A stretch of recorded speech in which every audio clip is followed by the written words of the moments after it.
pulled up. Oh, let me come back here. So the first thing I pulled up is the National Institute for Mental Health. This is a really good place to like find a lot of resources to understanding mental health in individual factors, right? We're talking about depression right now.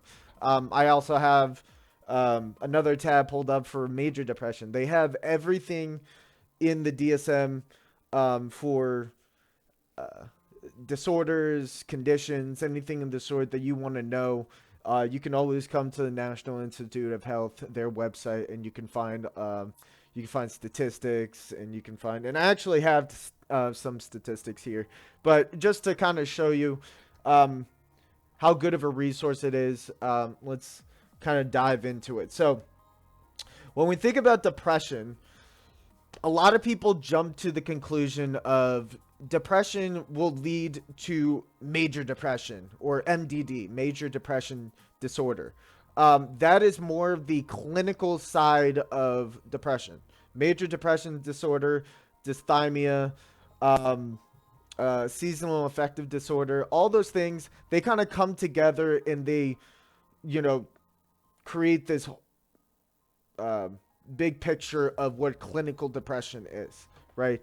Now, when we talk about depression specifically, people consider it as just kind of like a mood, right? And now there's a lot of things that go into our brain and how we kind of create this depressive mood. More or less, depression is really just kind of a combination of different thoughts and feelings that will allow you to feel kind of poopy.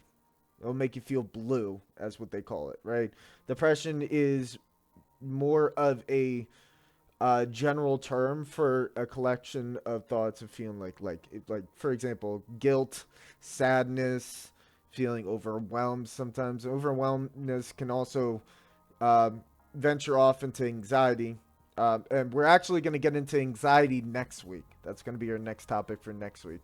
But I wanted to kind of touch on depression and what kind of evolves towards somebody feeling depressed. Over here, kind of the overview. It is a mood disorder. It is one of the most common mood disorders to date. I believe that um, the cause of suicide and whatnot is one of the top three leading deaths in America. I believe it's actually number one is suicide. So, mental health has grown over the past 10 years. It has grown immensely, and especially treatment. And again, let me put this out there.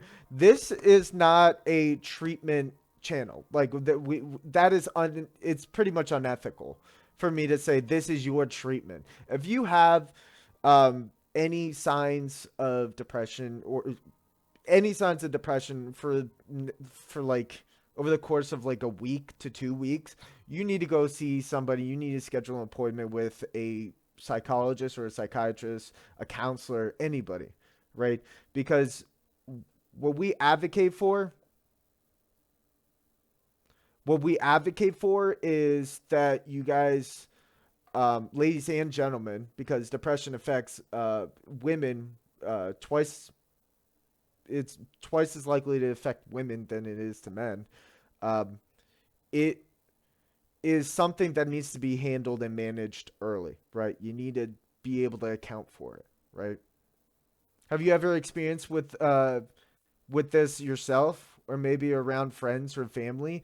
Um, yeah. So I think last year and a little bit of this year, I did experience a high level of depression.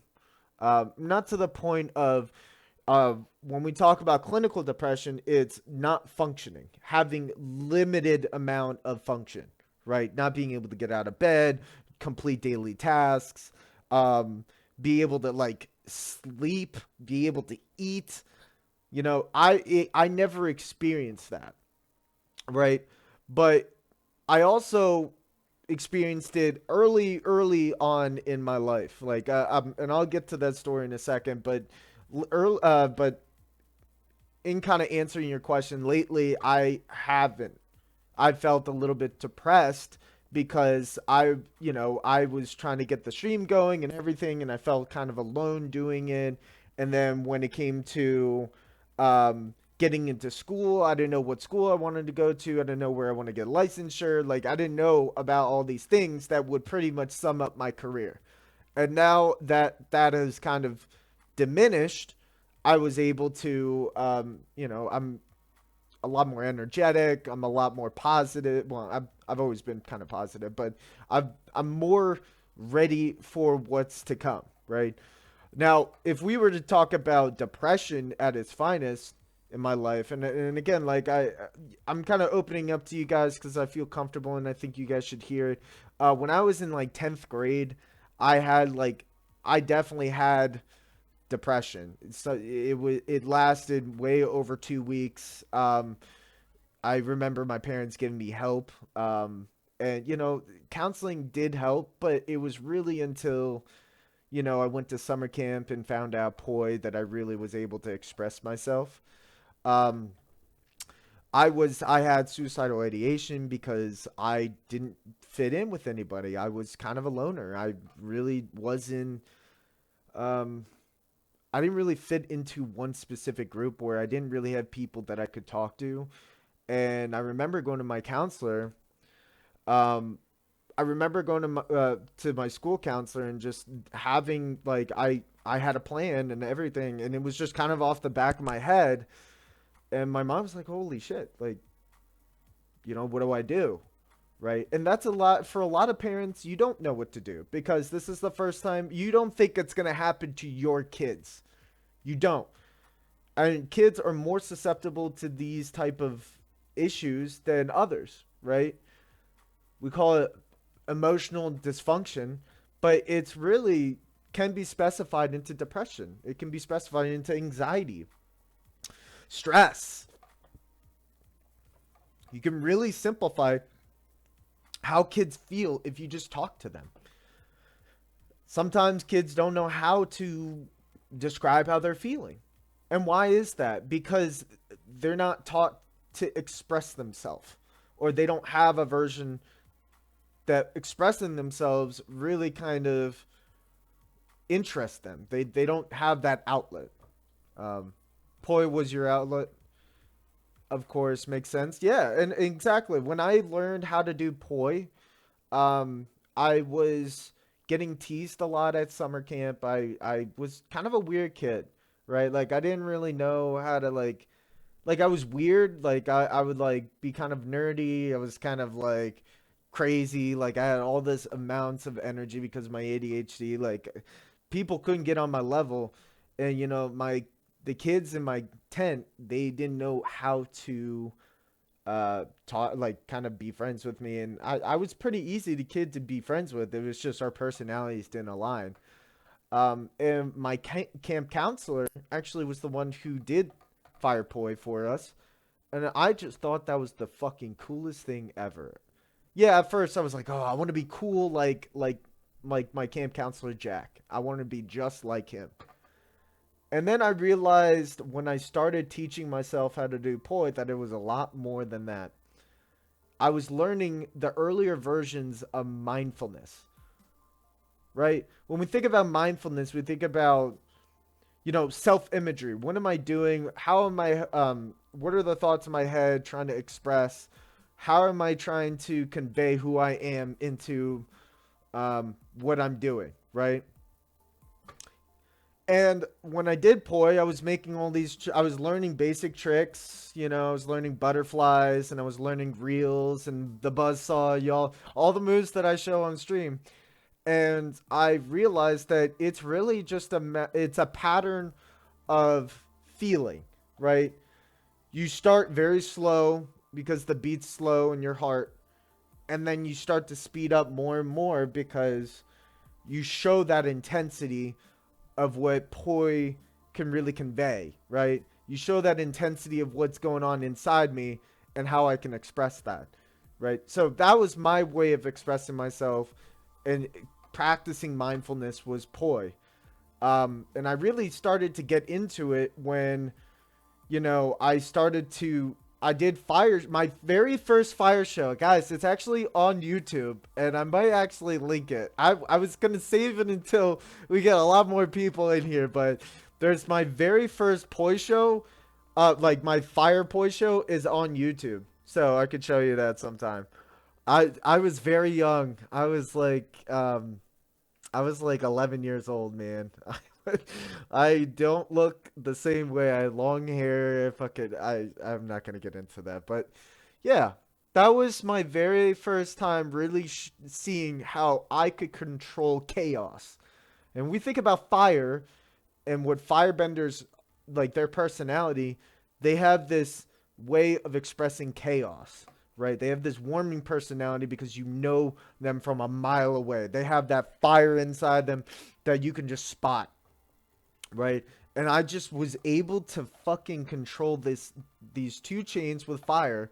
And after practicing for a year or so of like just spinning like fuzzy balls, and I found out that, like, holy shit, this is actually a lot bigger than me. Have you ever, guys, have you ever done something where you first tried it out and like you didn't know what was going to happen, and then you tried it for the first time and you just thought, this is like, holy shit, this is my way of expression, right? So for people with depression, with clinical depression, or even kids with depression, they have this difficulty expressing themselves. They have this difficulty understanding the emotions that are swirling in their head and creating these actions of, I don't want to do anything. I don't want to talk to anybody. I just kind of want to be left alone.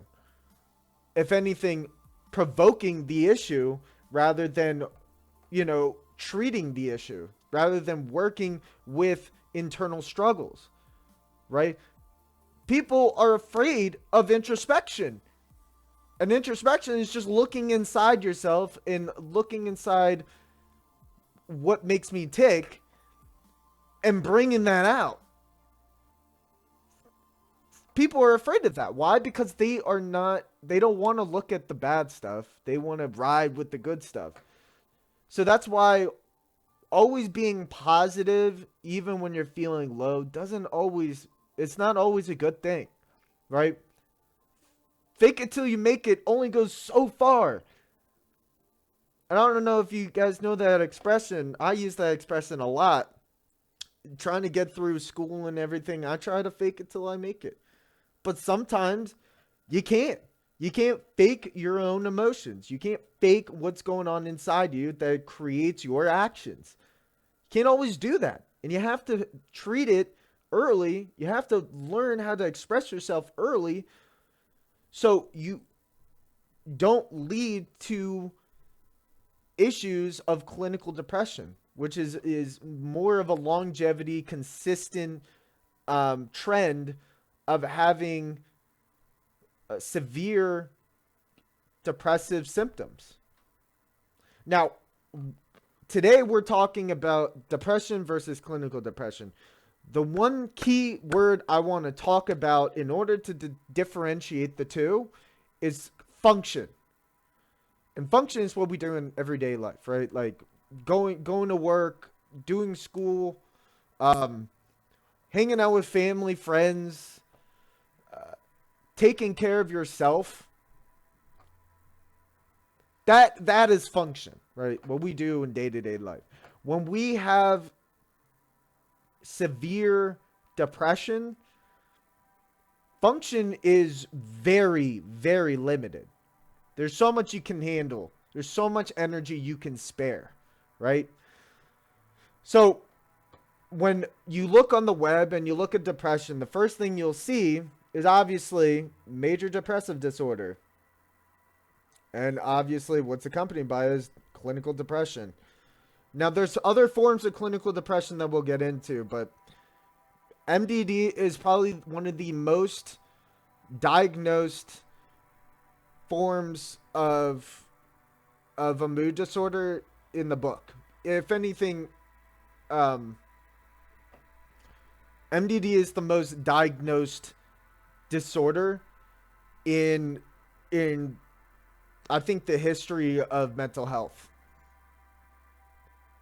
Um, yes, it affects women more than men. However, men are also susceptible for depression and clinical depression, that is. So let's dive into it. Let's talk a little bit about what the differences are. So, depression is this feeling, as I mentioned before, of this imbalance of chemicals in your brain that kind of, at the certain moment, say that, I've been living life pretty well, and I'm going through my day-to-day life, and things are looking up for me, and then all of a sudden I lose a friend, a very dear friend, or I lose a family member, somebody I'm very close to, right? And this is only one example, right? Like, there's many other examples of how depression can be an onset, but depression starts from something, some event in your life, right? And this is why it's separate from clinical depression, because sometimes in clinical depression there might not be a reason for how you feel. It's just an imbalance of chemicals in your brain. So for depression, say I lost somebody and I'm going through this bereavement process. Uh, there was a researcher who studied the 5 stages of death. When is it? Before I lose my train of thought. 5 stages of death. Kubler-Ross. Kubler-Ross. She came up with these 5 stages of death, which is our way of kind of accepting death in the family, death for your friends, accepting that it's pretty much the process of going through death. And this is like kind of that one theory. Sometimes, you know, denial might come later. Sometimes anger might last longer than most. Like sometimes you might see these categories last longer than usual, right? So in depression, you're starting to see that depression is a part of that bereavement process, right? As you can see, the grief and depression is a part of it. Um, and you're trying to be able to figure out what parts of your emotions are. There always is a process in which you have to identify the emotions that are going on, right? You have to identify what emotions are really overcoming your train of thought, right? For depression, it could be you feeling sadness, right? If you lose a friend, you might feel that you have, sure, you have energy, and you know, it might be little, but you still have a little bit of energy. Obviously, things like irritability, feeling of guilt. That also, let me tell you something, that is more common in bereavement than you think. Why didn't I talk to this person more? Why didn't I go see this person more than I did? Why haven't I done more for this person than I've done in the past? Right? That's all, that's a huge feeling, right? And you might feel these individual symptoms in depression, but it's never consistent, right? Depression will always have an end to the tunnel, right? Suffering always is short-lived. You don't know when it's going to end because you have to go through your process. You have to go through that bereavement process, but it eventually comes to an end when you find your answers, when you've resolved the internal conflict, right? So when you've kind of come to that peace, then you find that things are going to be okay, that you can look up. You have goals that you can attain, that you can, work towards, right? Whether it's internal or external, you have that. So that is really what depression is. It's really this short-lived it could be a group of symptoms of feeling, sad or low energy, and just feeling just down, right? But there's always an end. Now, the difference between that and clinical depression, yo, what's going on, boss? Good to see you. Good to see you. We're just talking about the differences between depression and clinical depression. Um, Now, the difference between depression and clinical depression, and again, as I mentioned before, function. You don't have this energy, or you have a limited amount of energy to be able to get up, to be able to go to work, to go talk to people, to go do things, because there is this imbalance in your brain. This topic that you're intimately familiar with, and great. It's going to be great to have you a part of this discussion, right? Because I think, I believe that depression has affected, I think, what is it? Did I say 80% or 85% of us have gone through a depressive episode, whether we know it or not? We have in our lifetime. That's a lot, man. That's a lot. Yes, in as an example for me, I did go through an episode recently trying to get, the stream going, getting my school done for my master's program, going through this transition process, right? But I really felt it when I was young. And I thought I was having this feeling of worthlessness and not feeling that I could really, find people that really could be a part of my group, be my friends, be my family. Like, even my friends, I felt family, I felt separated away from, because I didn't know how to talk about these things, right? So this idea of function is really this aspect of understanding energy, right? And again, you might find a lot of different properties, whether it's Hinduism or Buddhism or whatever it is. They have different understandings of what this energy is.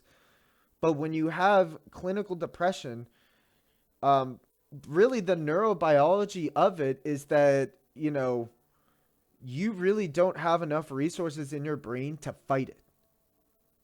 And this also goes along with stress and cortisol. But there's research that has come out that has said that neuroinflammatory, like, there's a neuroinflammatory process to treating depression, right? Neuroinflammatory means that there is a lack of resources by your neurons and by neurotransmitters that can help combat against this overwhelming chemistry in your brain. There are parts of your brain that are very specific to managing and kind of like problem solving, more or less, and that mostly goes in your prefrontal cortex, right? But there's also chemical imbalances that also can subside that um, problem solving type of like process, right? So there are parts in our brain, and I actually pulled up a research study that kind of goes over it a little bit. And this is a review, so obviously, as we mentioned last week, this is a literature review, just kind of going over other literature and how that affects here. For some reason, hold on. I don't know why it's not moving, but pretty much the study is saying, or this review is saying, that glial cells, which are usually in a resting state, as a part of our brain, they become really active once the brain says that the body needs to fight an infection, right? Now, glutamate is a neurotransmitter it's used to kind of accelerate that process um, of fighting whatever the infection is. And when the body doesn't have an infection to fight, it's pretty much like your brain is self-destructing for the most part. So recent research has said that neural inflammation ha- can really be a huge component towards why we feel this chemical imbalance and why it leads to depression, right? So, whoa, that was weird. All right. So, anyways, when we scroll down, so microglial cells is support for brain innate immunity, right? As I mentioned before. Um, it's very important to understand that we have small components in our brain that are very essential to keeping us healthy, right? To keeping the body healthy.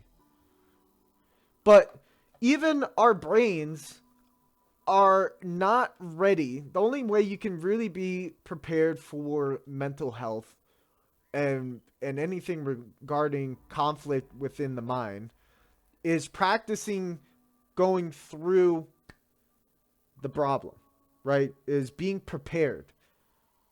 If you're going to get hit, and this is even a bodily response, if you see somebody raise their hand, your body, once your mind notices danger within, so within your amygdala, you realize the danger, and then once the impact of whatever is about to hit you, it doesn't feel so bad as compared to if somebody were to hit you in the back of the head or somebody's going to punch you in the stomach and you weren't ready. Your body is not ready for that. Your mind is not ready for it, so your body's not ready for it, right? The same can go for depression and even clinical depression. And some there are biological factors to it that we could talk a little bit about.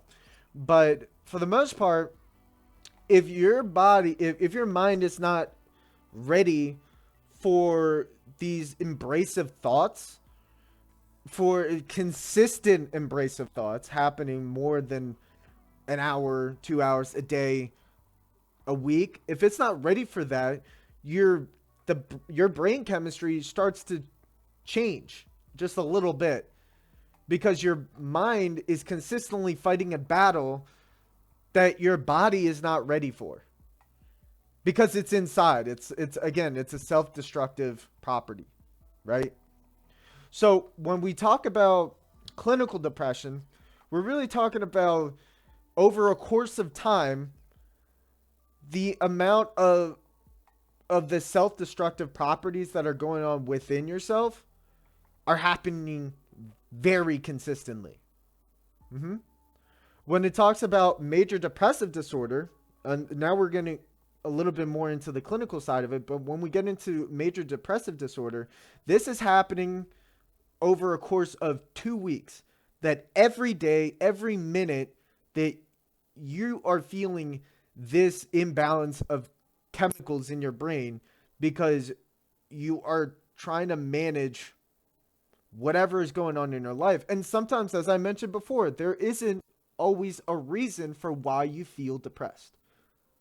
Sometimes there isn't a reason. Like I could wake up tomorrow and if my brain chemicals are off, I might just feel like I don't want to get out of bed.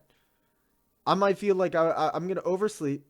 I'm not going to do any of the goals that I set forth for the next day. I'm not going to get that done.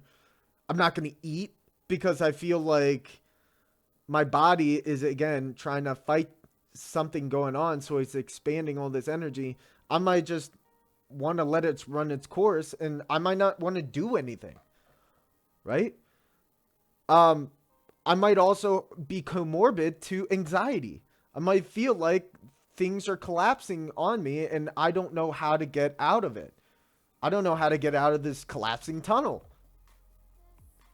And typically, research has shown that uh, general anxiety and major depression, they go hand in hand, right? And again, next week we will get more into anxiety and what and so forth. But I just wanted to start by talking about what might start the battle, right? And again, this imbalance of chemicals in our brain is really what leads to it, right? So I also wanted to talk a little bit about sleep, right? Hypersomnia is one of the biggest, I would say, one of the biggest conditions of major depression, right? You just sleep excessively because you don't want to get up and you don't want to have to manage life because you don't have the energy for it. So your body is trying to make up for that lack of energy, and our body and sleep is a way of that we replenish that energy, right? So when we don't when we sleep too much, then we're feeling this depression, right? We're feeling this amount of chemical imbalance. When we can't sleep, so when we have insomnia, then we have this anxiety. That's how you can tell the difference. If you sleep too much, you have hypersomnia, and you might have this imbalance of chemicals that could lead to depression. And then you sleep little, then you just have these thoughts racing in your head, and you really don't want to kind of work through it. And you like, it's just kind of overwhelming, and that's that anxiety, right? So when we can't sleep, and when we do sleep, we see a difference in how the brain is reorganizing. When we can't sleep, we are literally physically exhausting ourselves. As you guys know, like I know as a gamer myself, even biology, like my mom, my uncle, they'll be up till like 3, 4, 5 in the morning. Sometimes I won't even go to sleep until 6 or 7. That's crazy. Why? Because I always feel like maybe I need to do something. Maybe I feel like I don't need sleep right now. And so my biological clock is just used to that. Again, I live in a basement with no windows, so that also fucking doesn't help, right? But sometimes our brain is wired differently, so sleep patterns are different amongst all of us. For those who can't sleep because they're worrying about everything else, it can be very, very hard to pinpoint what's going on, and what are the major factors of why we can't sleep. Yeah, basement apartments, absolutely, boss. Absolutely. Listen, I mean, like, when you have your home and you are used to something, so I'm used to having no windows, your body changes with that. Baggy windsock, welcome to the tribe, homie. Appreciate you. Welcome. You're used to that because that is your version of home. And we always say home is a place, right? It's not always a place. Home, as the expression says, is where you make it. Home is with the people you want to be around consistently, you feel comfortable with. It's the environment you want to be around that makes you feel, safe and secure. It's where you can envision coming home at the end of the day, not having to worry about anything. And for those with clinical depression, that's the only place they want to be, because that's the only place they feel safe. Even within their minds, they don't feel safe. They need to have something that lets them feel just a little bit safe every minute of the day. And that's what's really important, right? So the small things really do count with depression. And things like home are obviously contributing factors, right? So, we talked a little bit about sleep. I also want to talk about dietary stuff, right? So, there's a lot of research out there that suggests that our dieting, or how we diet, what we ingest in our bodies, is very important to what our brain, what brain chemicals are released in our brain, right? So there was a research study that said pineapple and the properties of what's in pineapple can contribute towards feeling, a lot better about ourselves, a lot better about uh, having that energy, right, that we were talking about. Now, it's just, I think, in more general, you know, things we know that are healthy, like fruits and vegetables, grains, things we know that are healthy are more likely going to produce a healthier mind, right? When we drink sugar, when we drink caffeine, when we try to use, weed and stuff like that that are short lived, right? Sometimes alcohol, and we all know that alcohol is a depressant. So, it's to help people drink usually to manage their anxiety, but they don't understand if they also are comorbid to depression and you are taking a depressant, that's not going to help. And a lot of alcoholics we see, they feel like they are clinched by, drinking and this is their medicine. Pain go bye-bye juice? Yeah, pain go bye-bye for about, what, until you sober up, and then pain come back. And pain says, hi, hi. So, the depressant will only the pain will always come back if it's not dealt with, if it's not managed through words, through talk therapy, through conversation. Alcohol is a depressant, but it will always worsen depression. Putting in depression with depression is never a good mix. If I drink when I'm already feeling bad, it's gonna get worse. Probably. And that also goes towards like your body might feel a little bit numb if you have scars or anything. For those who and I'm kind of gonna bring up this topic, and I do want to touch on it later, maybe in a couple of weeks, talk a little bit about domestic abuse. But those partners who are going through domestic abuse, who do go towards, substance abuse. Yes, their body is feeling numb to the pain, but their mind is, if anything, being accelerated in that pain, because that pain isn't being talked about. It's just being suppressed, right? So I just wanted to mention that real quick, is that as an example, is that when you do take drugs, when you do drink alcohol, when you do these things that you think are going to self-medicate, you're actually just suppressing the problem. And if anything, the problem is getting worse. I think I heard a really good example of, if you need to pee and you can't find a stall or something that actually, like if you can't get your relief, and say you go into a public stall and all the stalls are taken, it's going to get worse. Your body is going to tell you, we need to go now. We need to take care of this now. So the same can be said about depression, about anxiety, about most things related to mental health, right? So I want to talk a little bit about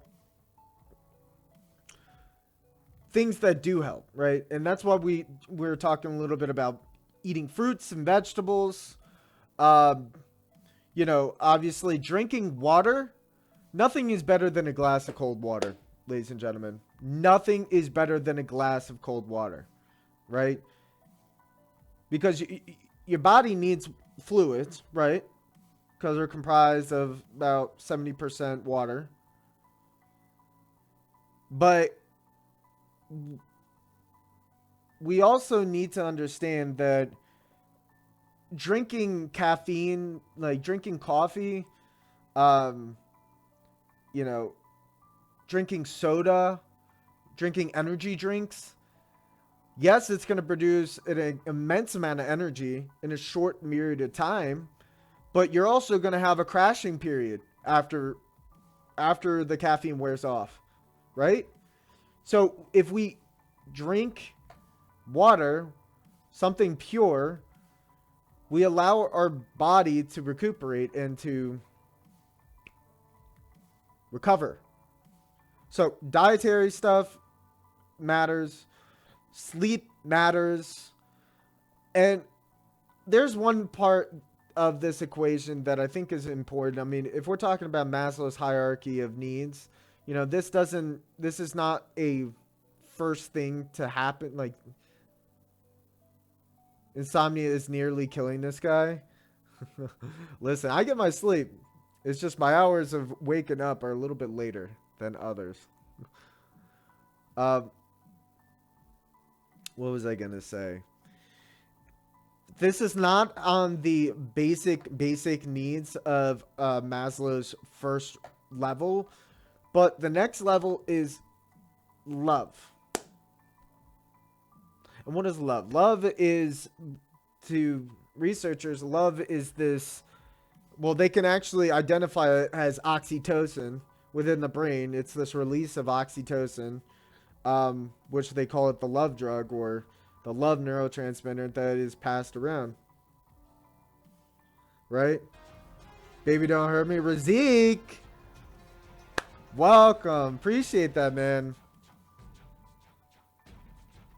Oh, Razik gifted also to Person Center. Person Center, you better be happy, bro. So again, love is very, yes, it can be measured within biology, but appreciate that, Razik. Appreciate you. And now you're a lieutenant. Oh wait, Person Center's a lieutenant, so I'll have to promote him on the Discord. So what was I saying? So if we were to categorize what love is, we have to understand the people that are significant in their lives, right? Because we're social beings. Sometimes we can categorize what love is within nostalgia, within the possessions that we have, if we want to consider the materialistic things that we have that are significant to us, like my poi, right? That's definitely significant to me. But what's more important to me are the people that I care about, right? Love is measured based on action. It's based on sharing thoughts, common interests, maybe differences. But it's a healthy understanding of what, and sometimes it can be unhealthy because love can drive you crazy, but it's also an understanding of what is important, who and what is important to me the most in my life. How do I cherish that?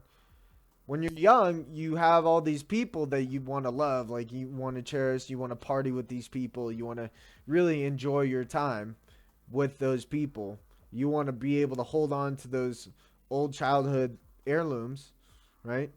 But then when you get older, that's what Eric Erickson proposed, is that we start to confound what's important to us, or not confound, but we start to simplify who and what is important to us, and we start to create a more inner circle, right?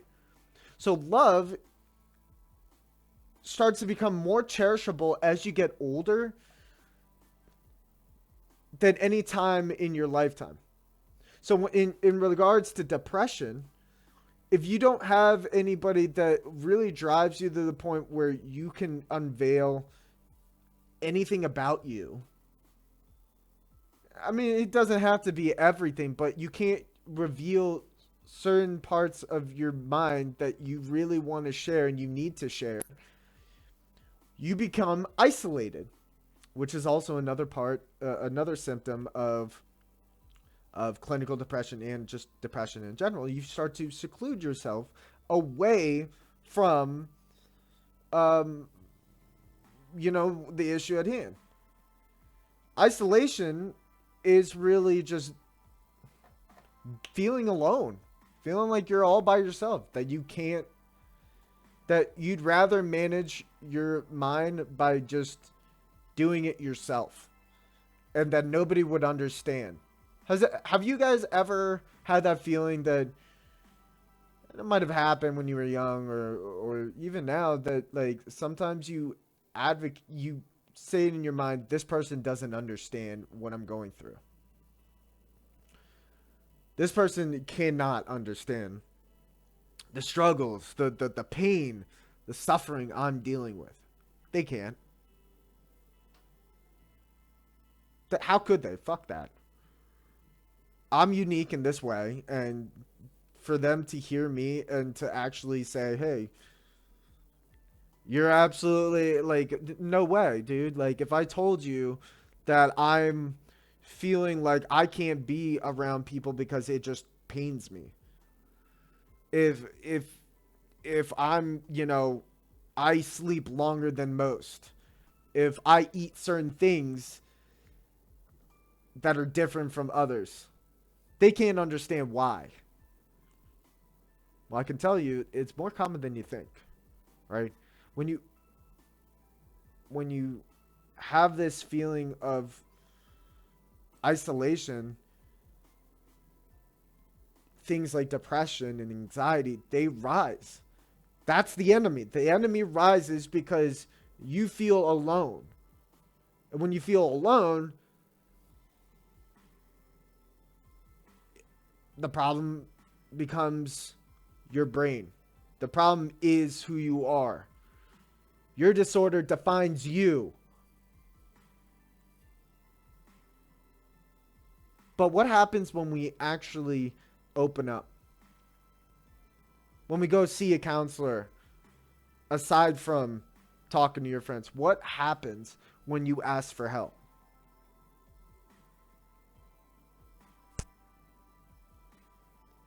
Your brain becomes more prone to new ideas, new concepts, new beliefs. You become more aware of what's going on. You become more energetic about the problem, more about finding a treatment, of course, but more about finding a problem. And your brain starts to change a little bit. It starts to fight back because you find something that actually is going to push you forward. That energy rebalance is back. Yin and yang is now reestablished. Things didn't turn around for me until I started actually seeking help and going to therapy and actually making real changes in my life. And that's huge, boss, because you opened yourself up. You didn't know what was going to happen when you found somebody to talk to. You didn't know who that person was. You didn't know if it was going to be just a complete shit show or it was going to be great. You didn't know that. But you tried. You made an attempt. And you actually found that person, whether it's people or that one person, made a difference for you. And that transitions. That transitions over to what you want to be. And I guarantee you, boss, you have many years to live. As you know, I'm young. I have many years to live. But we all work on a calendar. When we work through the problems, our calendar is extended. Our lifetime calendar is extended. When we don't treat a problem, whether it's physical or mental problems, we don't treat those problems,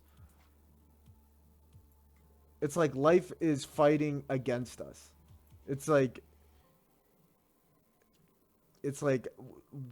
you're not treating this, you're not taking care of this big ass army of this infection just rummaging through your brain, through your body. And this army is going to pillage everybody in your kingdom. But when we close the gates, when we prepare for that army, that invasion, that tactical response, it allows that kingdom to live just a couple more years. So that's really important. I think what Boss brought up is very important. Is that fighting through what you're going through and opening yourself up can lead to personal gain. Right? And if we close ourselves off and allow this army to get bigger, badder, greater, we're going to lose. And we are all we got. Just going to tell you that right now. As social beings, we are all we got. Our answers are not always going to be found within ourselves. We need to go out and we need to find those answers. Right? So, for depression, for managing, so if you are having consistencies in depressive symptoms, you're feeling like you can't get up in the morning, you're having this low energy to do anything, and it's consistent for even a couple of days, there's a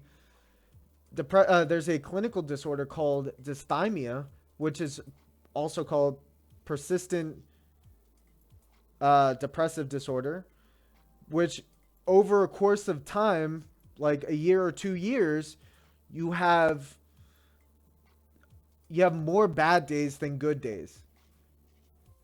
Right? If you are seeing these trends of consistent depression, you need to go talk to somebody.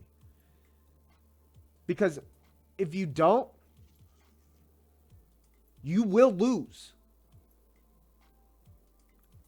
9 out of 10 times, maybe 8 out of 10 times, you will lose. So open yourself up. Branch out a little bit. Find those people that will help you excel in your life. Now, I also wanted to touch on one thing else before we kind of veer off and play some postscriptum, is essential oils. I want to tell you guys a story. Tell you a little bit about me. When I was last year, actually, I worked with a client, a very difficult client, who has every mental disorder in the book. Now, I can't get more into detail about it, but I can say it took a lot of energy out of me and my coworkers, because it was a 3-on-1, right? 3 counselors to 1 client. That's crazy. You never see that ever before, ever. And that shouldn't ever happen, right? Unless that person should be hospitalized. But he or she wasn't. So these days that we would feel mentally drained, one of my really good friends who was working with me, she would always bring peppermint essential oils. Now, I was just always thinking, like, aromatherapy is a pseudoscience. It can't be helpful, like, sure, I'll give it a shot, but I'm more pessimistic than optimistic, right? But there are studies that have shown that it's, such as this review right here, that it helps the central nervous system kind of rebalance itself.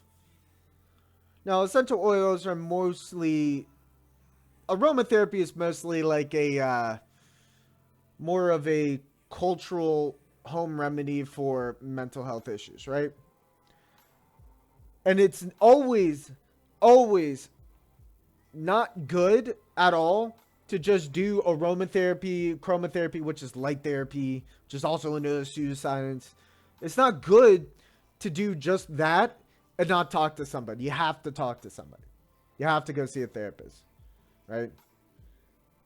Or you have to talk to like a family or friend. You have to go and you have to be a social being and you have to ask for help, right? But that one day I was feeling really exhausted and I was dabbed up, like just a little bit of essential oil put on my wrist, and you just smell it.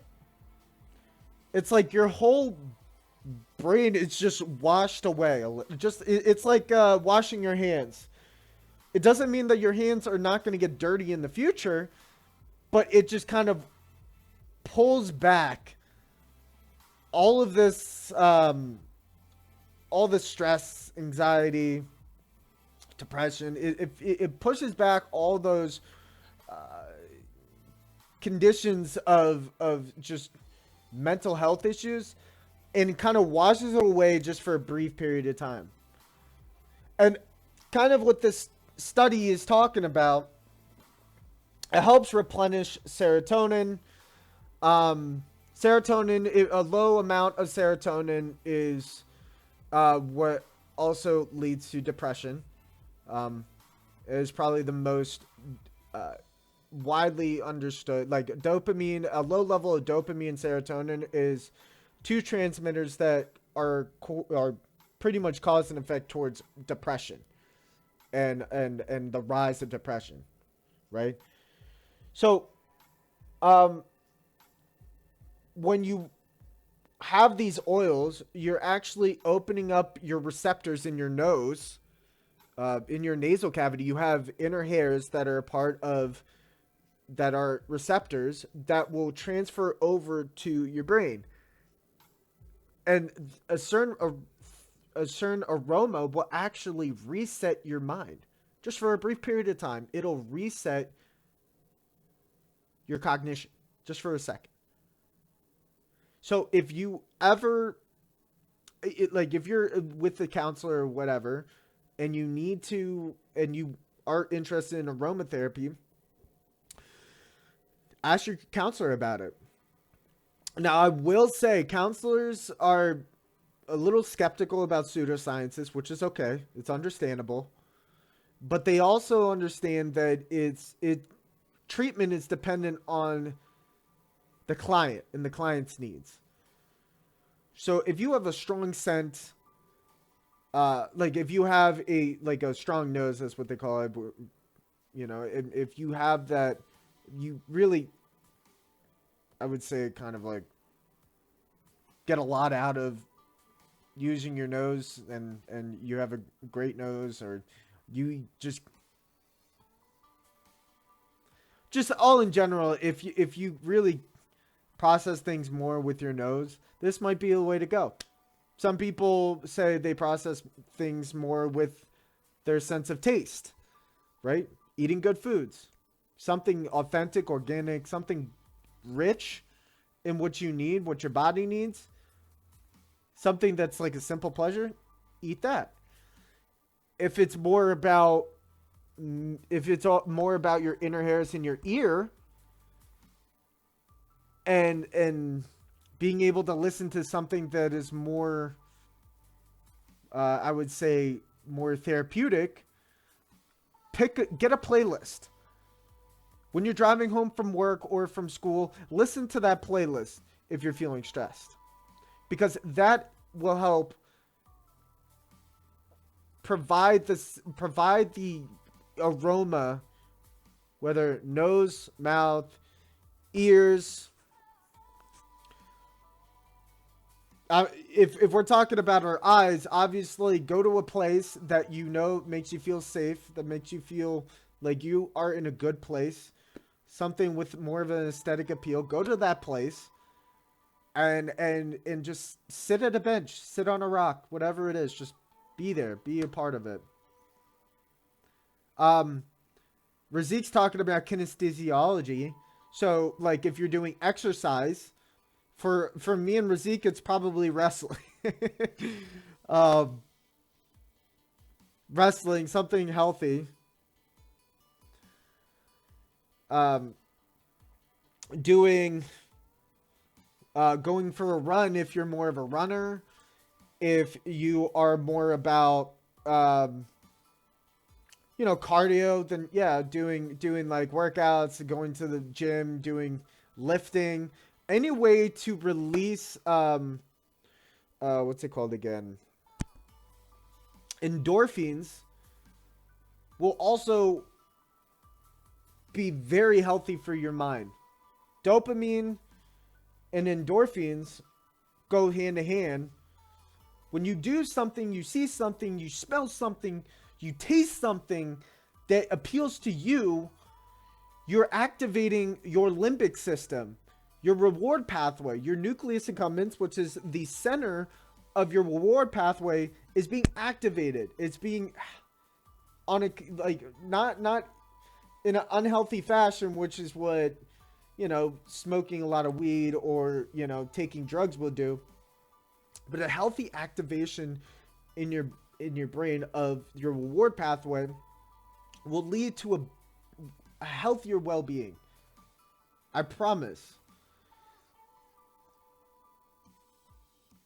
And say, just like what, this is what Razik was also talking about. If you can't do that one thing that makes you happy and healthy, if you can't wrestle, if you can't do anything active, stretch. I would love to do a stretching kind of like session with you guys. I did it with a chronic pain class that I created a program for a chronic pain class. I could go through some basic stretches with you guys.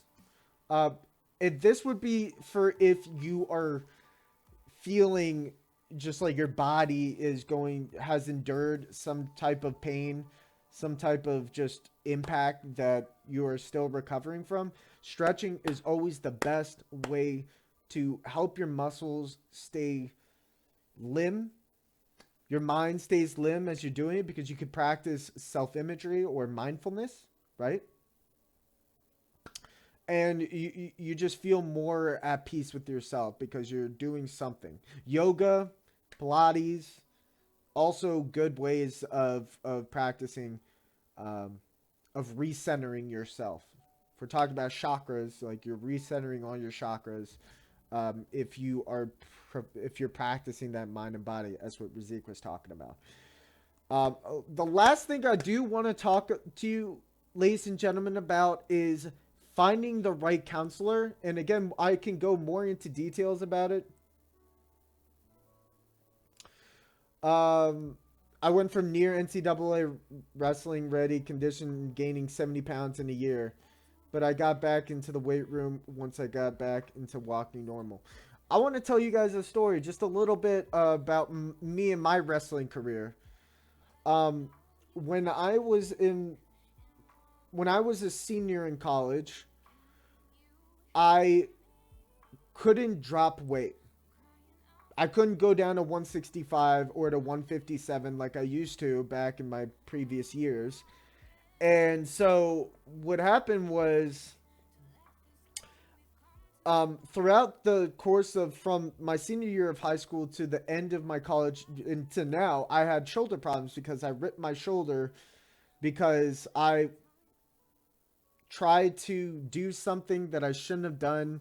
I tried to toss somebody, and that one person was way stronger than me, and it ripped my shoulder and the ligaments around it. So I'm a chronic dislocator. I cell block a lot, right? And that really fucked with my head. I wasn't the same wrestler ever since, and I still am. I'm still not. I'm a good wrestler, but I'm not the way I used to be because of my injury. So towards my senior year, my junior year did not go so hot, and I realized I needed to do something. I needed to be better. I was going to 174, and and then I lost my wrestle off to a kid I should have beat. And what happened was I started to feel this huge amount of depression. So what did I do? In order for me to excel as a wrestler, I smoked weed before practice. I didn't smoke weed before meets, but I smoked weed before practice. Every day. Every day I did it. And yeah, for a short period of time, it helped me. You know, it helped me with my wrestling a little bit, feeling more relaxed. But it also made me too relaxed. It made me feel like, okay, like I really don't want to take care of myself and get ready for the season. So I never really healed my shoulder.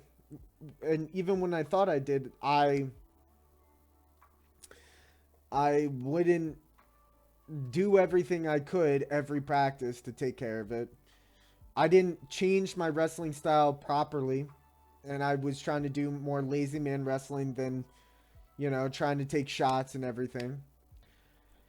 And so I really just wasn't my best self because I tried to self remedy my body without even really talking about,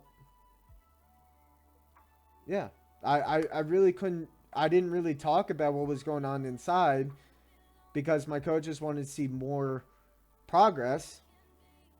And and then eventually I had to drop to 165. I ran my fucking body I had to drop like 20 pounds in 2 weeks. I had to go to the hospital for my senior meet. No, not for my senior night. For my very first meet at home, I couldn't wrestle because I just didn't take care of myself. I didn't do it right. I was feeling a lot of depression. I felt like I didn't want to do anything, but I knew I had to do something. Right? So I became something that I wasn't. And my body took a toll. My mind took a toll. And I just wasn't in a good state of mind.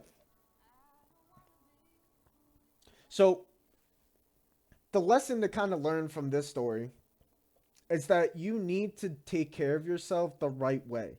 There's a right way and a wrong way.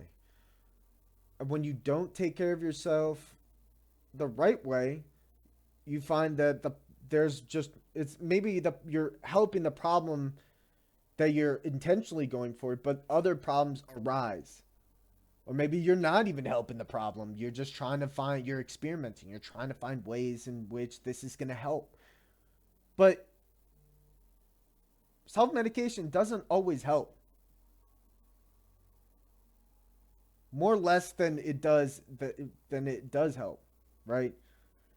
That's why you see a lot of states in the country with they need more of a medical background for you to take. You need a medical card because you have pre-existing conditions in order to like be able to buy THC oriented weed or whatever it is,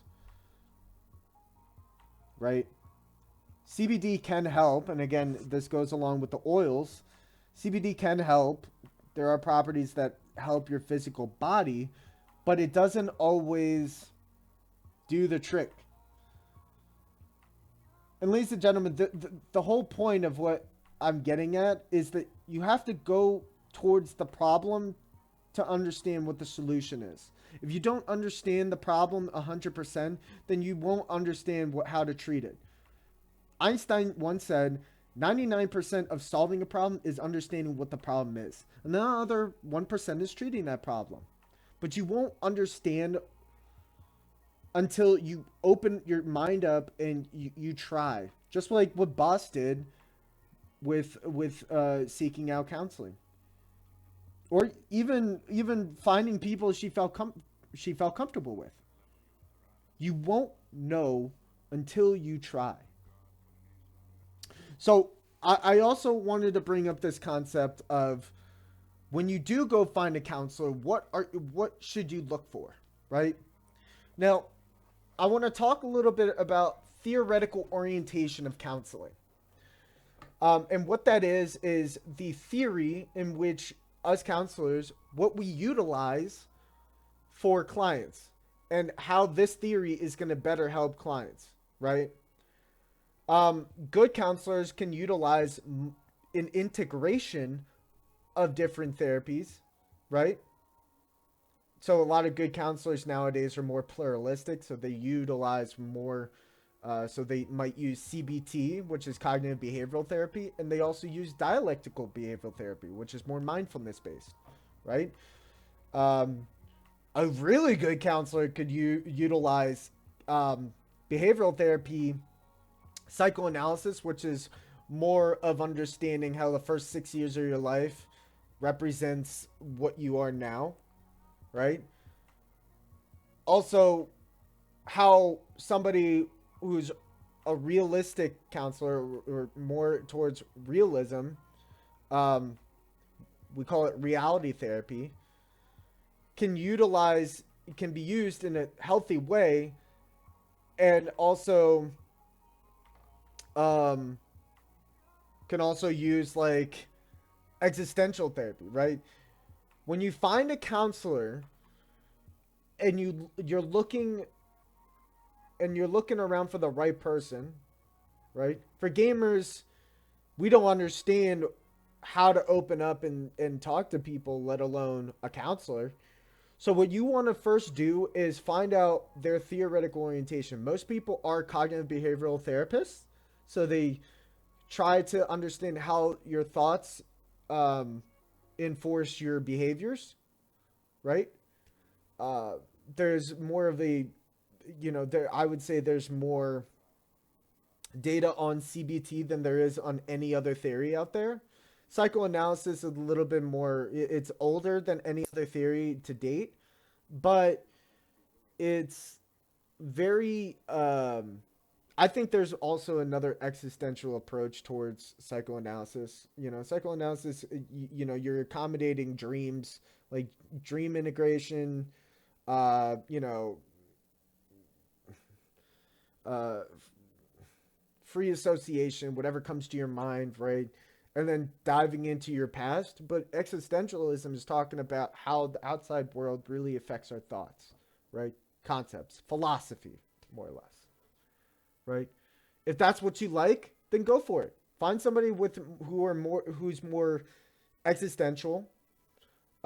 Maybe find somebody who's more Gestaltian, which is more about um, uh, perspective, more about um,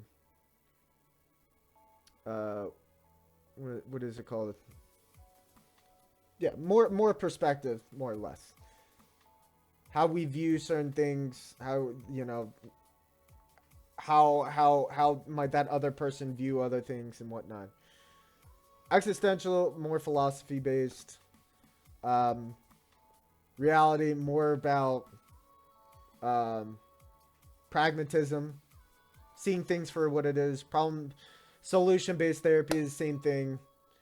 Um, Reality therapy is a little bit more direct. Solution based is more about finding the finding what the problem is and then finding the solution. And yeah,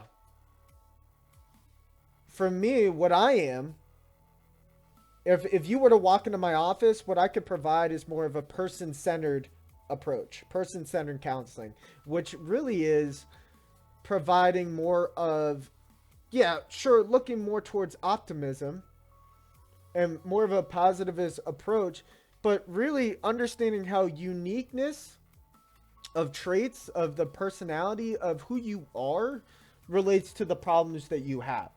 That's what I more or less provide. It's based on Carl Rogers, who pretty much said that you're going through a process of identity. You're going through a process of development, and in order to achieve uh, the unity of both of them, you have to ask the right questions. So when I am doing my interviews with and doing my bonfire segments with other with like other streamers, I'm actually using a person-centered approach. If you ever see Dr. K, he's using more of a solution-based approach along with, you know, Eastern medicine and whatnot. So again, if you ever see other counselors, ask them what their theoretical orientation is. They'd be surprised that you know what that is, first of all. And second of all, they'd be very... If I've never heard a counselor not have a descriptive response to that question. Right? Like, there's no way. I say I'm person-centered, but I'm very pluralistic. I'm very integrative with other theories. And other counselors will say the same. Usually, if you go see a psychotherapist, they're going to usually say that they're integrative. They'll provide an integrative approach, right? So, I just want to leave you with a couple thoughts here as we're finishing up our discussion of depression versus clinical depression. Is, first off, depression is a unsung enemy. We know about what depression is, what the moods of depression is. We know we feel sad, we feel low energy, we feel isolated. We feel these things for sure. But we don't know how to categorize it between clinical depression, which is more over a course of time. So if it's 2 weeks, or if it's over the course of 2 years and a majority of your days is feeling depressed. If during a certain period of time you feel depressed over other parts of the year.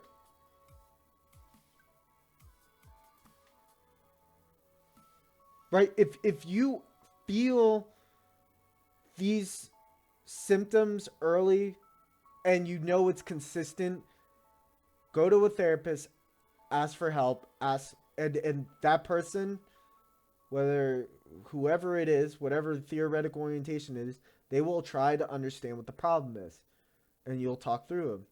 They'll try to ask you for examples. What part of your life did you feel this depression being at its worst, right? Luma, you get an invite to Skull? Yeah, we can do that. We can hook you up. I got you. Just no fucking chug jug shit. Don't fuck around with me, man. I got your eye. I got my eye on you, bro. But I got you. I got you, homie.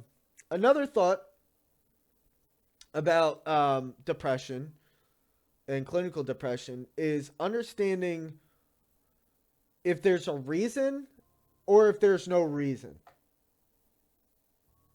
If it's biological or if this came out just recently.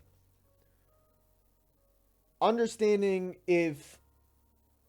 how aggressive it is to feel that depression, how aggressive that wave of depression is, and how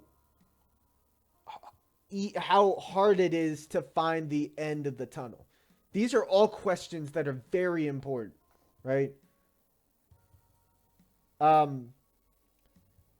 We don't always have a reason for why we feel depressed. We don't always have we can't always pinpoint what's going on in our brain and why things happen the way they do. Maybe if we practice a lot of mindfulness, sure. If we do our homework and we take care of our mind, sure, we can pinpoint exactly the things that are making you feel a certain way. And then we can treat it. We can self-manage. But if there isn't a reason, which is completely fine, if your brain chemicals are off, you might need to talk to a psychiatrist about medication. And let me tell you something, SSRIs, which is the most typical type of medication that you will receive, only works 50% of the time for clinical cases. 50%, right? The other 50% is really about talk therapy. So you can't always pop a pill in your mouth and expect changes. You can't do it. No, fuck no. You need to talk about it. You need to conceptualize what is going on. When I talk about depression, I actually learn more about it than I do when I don't talk about it, right? That's why you're not for SSRIs. Well, talk to a psychiatrist. See what they have to say. Usually, a good psychiatrist will provide you with medication that fits you and your needs, right? And even if you have to take something that you don't like, you have to talk about that and what your concerns are. I talked to my younger sister to make sure she's learning and getting better without having to resort to it. That's good. And make sure she also has people to talk to other than you that she can come to if you were busy and so forth. Like, we're never ever too busy for family, but there might always be a place or a time that just doesn't work for us and we can't help. We have to work on ourselves first before we can help others. Before I help my clients, I work on myself. I make sure that my brain chemicals are aligned and that I can really give you the best treatment that I can possibly can.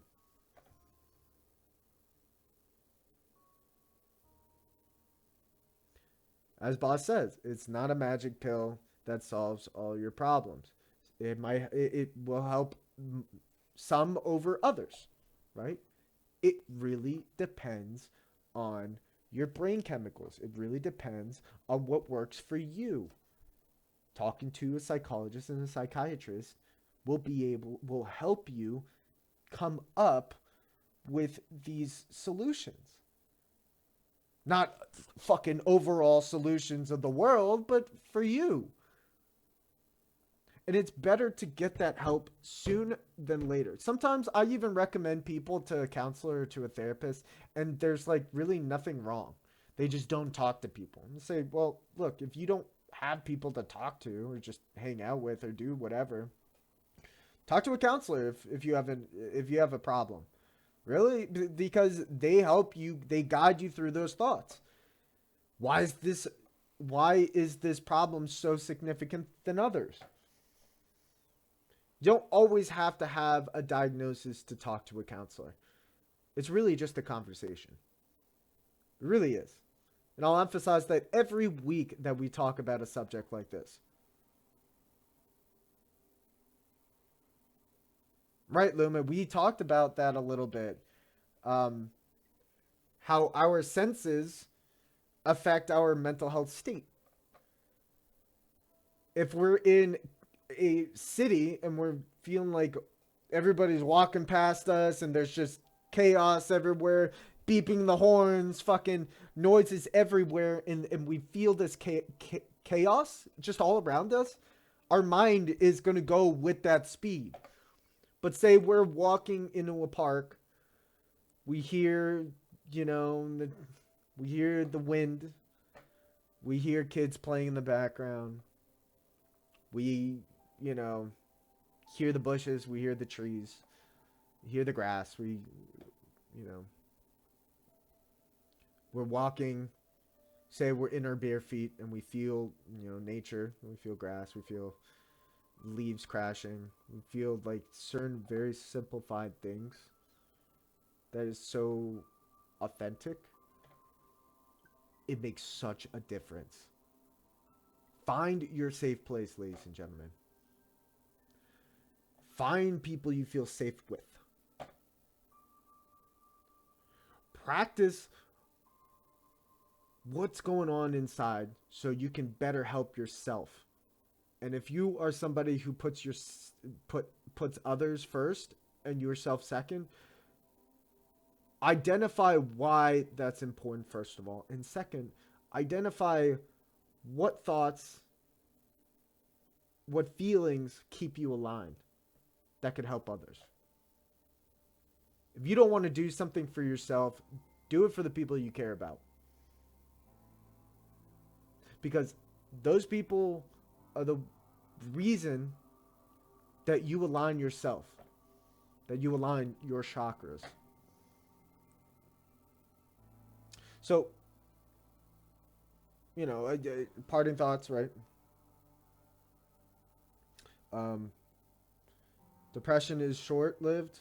Clinical depression is long-lived and diagnosed by counselors. Understanding what parts of your senses you're more understanding to, so that you understand to yourself that what can help you in your small little home remedies. Understanding behaviors.